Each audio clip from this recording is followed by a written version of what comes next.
Bonjour à tous, on démarre la revue d'actualité de ce mercredi 15 mars 2023 par l'éliminatoire CAN U23, plusieurs cadres de la sélection U20 convoqués par Demba Ba.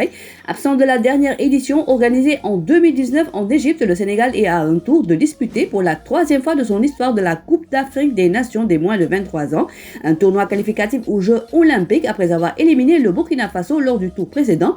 La sélection olympique croisera le fer avec le Mali en double confrontation 22 mars à Dakar et 28 mars à Bamako pour une place en finale dans cette compétition programmée en juin au Maroc. C'est dans ce sillage que le sélectionneur Demba Ba a décidé de faire appel à plusieurs cadres de l'équipe des moins de 20 ans, victorieuse de la dernière Coupe d'Afrique des Nations de la même catégorie en Égypte. En plus des habitués, Demba Ba alimentera son secteur offensif avec de nouvelles têtes qui feront leur début avec les Olympiques. Cette liste attendue en fin de semaine verra notamment la présence d'un gardien de but champion d'Afrique et un latéral. Affaire Keita Baldé, quelques mois après avoir fait parler de lui dans une affaire de dopage pour lequel il a été suspendu et qui lui a coûté une participation à la Coupe du Monde 2022.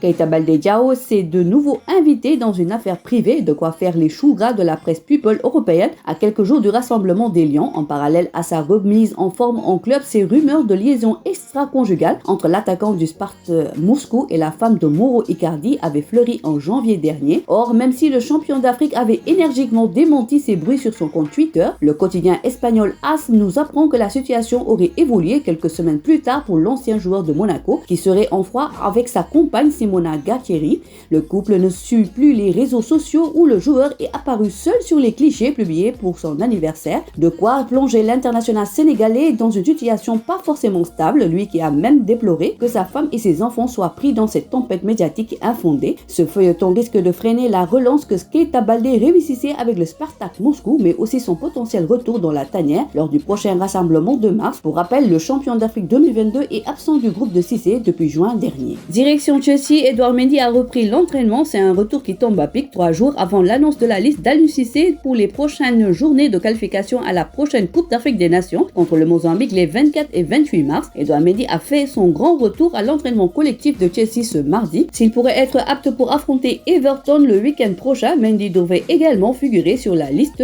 d'Aliou Cissé. Du côté de Watford, forfait contre Birmingham ce soir, Ismaïla Sarr pas remis d'une blessure à l'ischio. Sorti dans le dernier quart d'heure lors de la défaite contre Queen Park Rangers samedi dernier 1-0, Ismaïla Sarr, 31 matchs, 9 buts, 5 passes décisives en championship cette saison, était lancé dans une course contre la montre pour être remis en vue du match contre Birmingham City ce mardi 14 mars. Souffrant ischio-jambien, l'attaquant sénégalais n'a finalement pas réussi à se remettre à temps pour défier les Blues en match comptant pour la 37e journée de championship malgré l'espoir qu'avait son entraîneur. Coupe du monde selon The Athletic, la FIFA est sur le point de valider le format de la Coupe du monde 2026 qui se déroulera au Mexique, aux États-Unis et au Canada. 12 groupes de 4 équipes et 104 matchs au total en 39 jours de compétition. La décision devrait être confirmée lors d'une réunion du Conseil de la FIFA ce mardi à Kigali, la capitale du Rwanda, où les patrons du football mondial sont réunis depuis jeudi pour leur congrès annuel. Pour rappel, l'idée originale était d'avoir 16 groupes de 3, les deux premiers se transformant en une compétition à élimination directe de 32 équipes. Ce format aurait impliqué 80 matchs contre le format de 64 matchs que la FIFA utilise depuis 1998. Le New York Times avance également que le président de l'instance mondiale, Gianni Infantino, avait promis de réexaminer le format de l'épreuve. C'est entretenu ce lundi avec les 6 présidents de confédération dans ce but. On change de discipline avec du lambe. Tafatine, victorieux de Bombardier par décision médicale. Tafatine confie que certains promoteurs cherchent à démarcher son combat, mais rien n'est encore ficelé. Il a ouvert la porte aux jeunes lutteurs qui n'excluent pas aussi d'affronter Messen. BAL 2023, les Gabelous vont disputer leur deuxième match ce mercredi. Mamadou